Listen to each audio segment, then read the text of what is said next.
Shoutout pala sa mga marites, hindi makatulog kung hindi magchismis. Palaging ginawa, puro paninira, nagkakalat ng fake news na balita.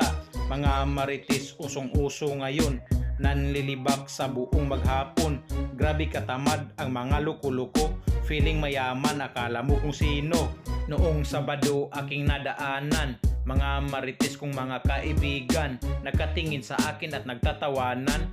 Ako na pala ang pinag-uusapan, kaya ngayon huwag kayong kumpiyansa. Mga marites dumami na pala, palaging nakikita sa may iskinita, doon sa tindahan at sa may kalsada. Umpisahan ang chismis nila sa umaga, hindi nagtututbas ang baho ng hininga. Grabe ka anghang, talo pa ang sili, at nangangamoy pa ang kilikili. Ang kanta na ito sana'y inyong marinig, mga marites kong tagapakinig. Huwag kayong magalit sa aking kanta, i-share nyo na lang para matawa ang iba.